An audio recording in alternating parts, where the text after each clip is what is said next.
Programmation spéciale à l'occasion de la béatification du pape Jean-Paul II. Nous sommes avec le cardinal Robert Sarra. Bonjour Éminence. Bonjour. Nous sommes dans vos bureaux du Conseil pontifical Coronum, chargé de la coordination des actions de charité de l'Église. Juste en dessous de nous, c'est la Via della Conciliazione qui conduit à la place Saint-Pierre, où il y a déjà des milliers de pèlerins.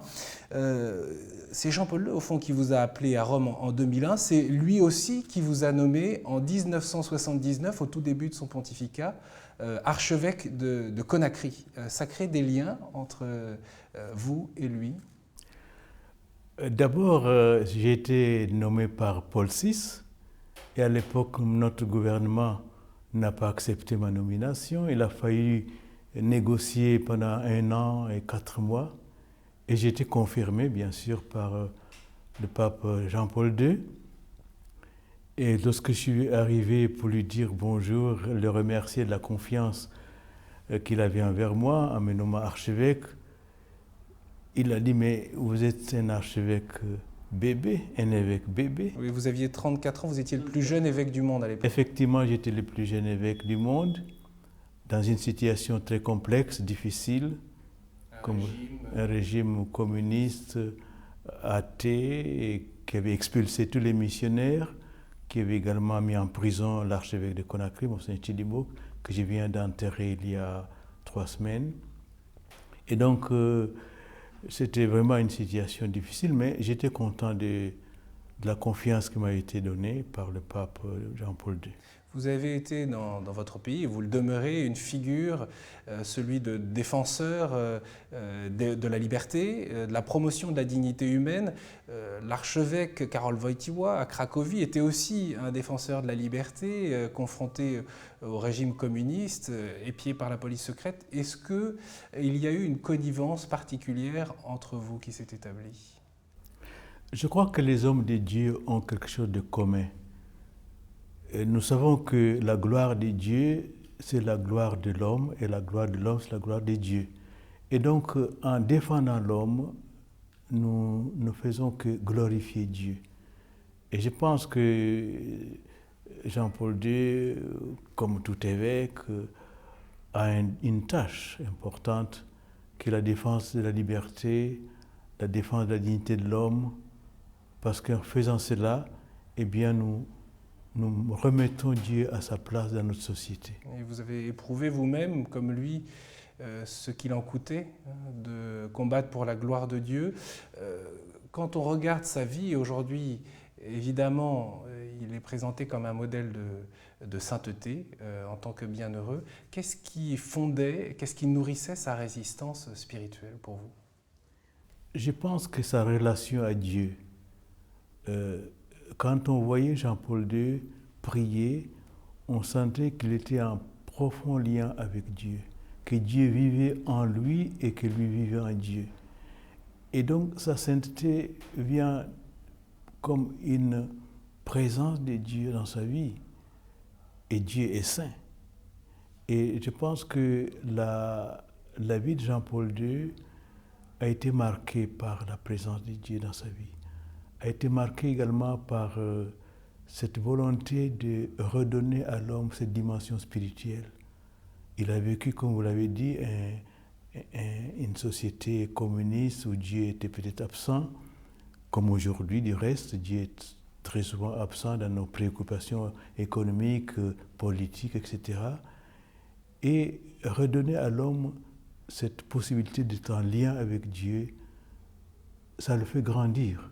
Parce que l'homme n'est grand que quand il se met à genoux devant Dieu. Et pour ça, parfois, il faut du courage, précisément, pour résister. Il faut du courage, bien sûr, et le courage nous vient de Dieu. Et notre courage, c'est lui-même. Nous avons la force de Dieu qui nous permet d'affirmer certaines choses sans agressivité, avec beaucoup d'amour et de respect. Et cela n'empêche pas qu'il faut être ferme dans ce que nous croyons. Et vous avez su aussi en faire preuve de fermeté. D'ailleurs, vous parliez tout à l'heure du régime qui existait à l'époque en Guinée. Vous étiez sur la liste noire du dirigeant Sékou Touré, et on l'a appris au moment de sa mort, sur cette liste retrouvée sur son bureau. Pour vous, en quoi Jean-Paul II, au fond, a été prophétique dans ses réflexions sur la dignité de la personne humaine, sur la liberté, sur la paix? dans ce contexte géopolitique chaotique, hein, des idéologies, du règne des idéologies, en passant par la chute du mur de Berlin, puis après, on peut aller jusqu'au choc des civilisations, le 11 septembre? Eh bien, un prophète, qu'est-ce que c'est? C'est quelqu'un qui oriente les hommes vers le futur. Mais le futur est toujours enraciné dans l'histoire. Et Jean-Paul II a voulu remettre notre monde en l'enracinant en Dieu. Et c'est là que, justement, il a bouleversé notre monde. On voit combien chrétiens, musulmans, bouddhistes ont apprécié son action, sa parole, sa lutte, parce qu'effectivement, tout le monde a vu qu'il nous rapportait vers nos racines. Et la racine de l'homme, c'est Dieu. Et c'est Dieu qui peut transformer tout ce que nous avons comme désastre dans ce monde, tout ce que nous avons comme difficulté de vivre ensemble, toute la politique de guerre, d'injustice. Ce n'est pas seulement les négociations politiques qui vont changer le monde, c'est vraiment la présence de Dieu. Et je pense que Jean-Paul II a essayé de remettre Dieu dans la société. Il a voyagé beaucoup pour que tout le monde l'entende, que tout le monde voit que c'était un homme de Dieu, qu'il portait Dieu dans son cœur et que chaque homme était capable de faire comme lui. Et Jean-Paul II avait une affection particulière pour l'Afrique. On ne compte plus les nombreux voyages qu'il a effectués à travers le continent. D'ailleurs, vous-même, vous l'aviez accueilli en tant qu'archevêque de Conakry en 92. Les Africains ont-ils été touchés et pourquoi par ce pape bienheureux? Je pense que Jean-Paul II a compris l'Afrique dans ses difficultés politiques, économiques, dans ses misères. Qu'est-ce que ça veut dire compris? De quelle compréhension s'agissait-il? C'est-à-dire qu'il a voulu partager vraiment, pas seulement comprendre comme une réalité extérieure à lui. Lorsque l'homme souffre, Dieu souffre. Et comme Dieu était présent en lui, il partageait vraiment la souffrance des Africains. C'est pourquoi il a fondé la Fondation Jean-Paul II pour le Sahel, parce qu'il voyait ces pays sans pluie, donc difficulté de nourriture. Il a voyagé beaucoup. Et d'ailleurs, il ne faisait que suivre les traces de Paul VI. Paul VI a été le premier pape à mettre les pieds en Afrique. Et il a dit, Paul VI, la nouvelle patrie du Christ, c'est l'Afrique. Et Jean-Paul II a également vu en Afrique comme un avenir pour l'Église de demain. C'est un continent très ouvert à l'Évangile, très ouvert au Christ, malgré sa pauvreté. Mais cette Afrique pauvre garde encore des valeurs. Et la plus grande valeur que l'Afrique garde, c'est Dieu.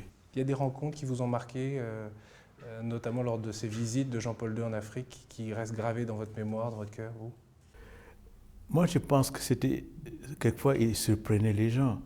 Il voulait visiter une cabane où vivaient des personnes. Il voulait casser les protocoles parce qu'il voulait voir de près la pauvreté des gens. Il était surprenant. Mais tout cela... Vous-même, il vous a surpris précisément lors de cette visite en Guinée ou peut-être d'autres auxquelles vous avez assisté? Vous savez, lorsque Jean-Paul II avait programmé, du moins, de venir en Guinée, bon, je n'avais pas de maison. La maison était confisquée par l'État. Et on lui a dit, Saint-Père, vous irez en Guinée, mais vous passerez la journée et vous irez passer la nuit à Dakar. Jean-Paul II a dit, mais non. L'église qui a souffert le plus en Afrique de l'Ouest, c'est la Guinée. Il nous faut au moins 2 jours là-bas. Naturellement, il fallait donc s'activer pour se faire une maison. J'ai demandé au gouvernement s'il pouvait me restituer la maison qui appartient à l'archevêque, mais il était détruit.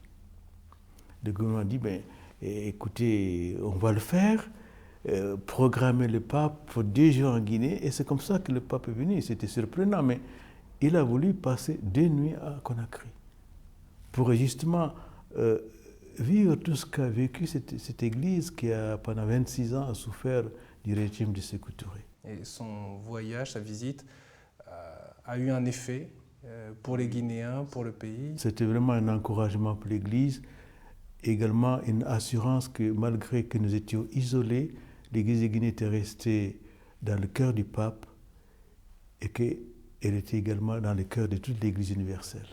Un insassable apôtre, effectivement, qui a sillonné tout le continent africain. Est-ce que l'Afrique a été, au fond, marquée par les grandes orientations de son pontificat? Est-ce qu'il y a eu un effet? Quand on voit les difficultés actuelles, contemporaines de l'Afrique, on peut se dire, bon, qu'est-ce qu'il en est aujourd'hui? Moi, je pense que ce qui a marqué l'Afrique et ce que l'Afrique gardera, c'est surtout l'encouragement du pape à s'approprier l'Évangile, à l'inculturer, à faire que l'Évangile devienne vraiment notre propre être. Également, c'est vrai que malgré que nous continuons à vivre dans la misère, nous gardons un souvenir important du pape parce que c'était, je crois, un ami de l'Afrique. Regardez les nominations d'évêques. Le premier cardinal qui a été chef de dicaster et en même temps doyen des cardinaux, c'était un Africain durant son pontificat. Et donc, il y a quand même pour nous, par rapport à Jean-Paul II, un souvenir filial parce qu'il s'est comporté envers nous comme un père. Et pas seulement comme un père, mais également comme quelqu'un qui a voulu partager intégralement toute l'histoire et toute la souffrance de l'Afrique. En quoi cet homme a marqué votre vie? Personnellement, lorsque j'ai quitté Conakry, j'avais un peu souffert parce que, non pas que je sois indispensable, mais c'était le pays où il y avait moins d'évêques, moins de prêtres. Nous étions que trois évêques. C'est un arrachement. Un arrachement. Et venir ici, je me dis, mais qu'est-ce que je vais faire ici? Mais j'ai été marqué par sa façon de prier, marqué par sa façon d'accueillir les personnes. Chaque personne était vraiment unique, avait pour lui une grande valeur, était précieux et il vous écoutait, il était attentif à ce que vous lui disiez. Donc j'ai été vraiment comme privilégié d'avoir vécu 5 ans avec Jean-Paul II et de voir cet homme-là qui était entièrement rempli de Dieu. Et c'est ce qui fait qu'aujourd'hui, en moins de 5-6 ans, le peuple de Dieu veut qu'il soit béatifié. Un grand merci, cardinal Robert Sarrat. Je rappelle que vous êtes président du conseil Coronum ici au Vatican. Bien sûr, cette béatification, c'est à vivre sur KTO et sur ktotv.com.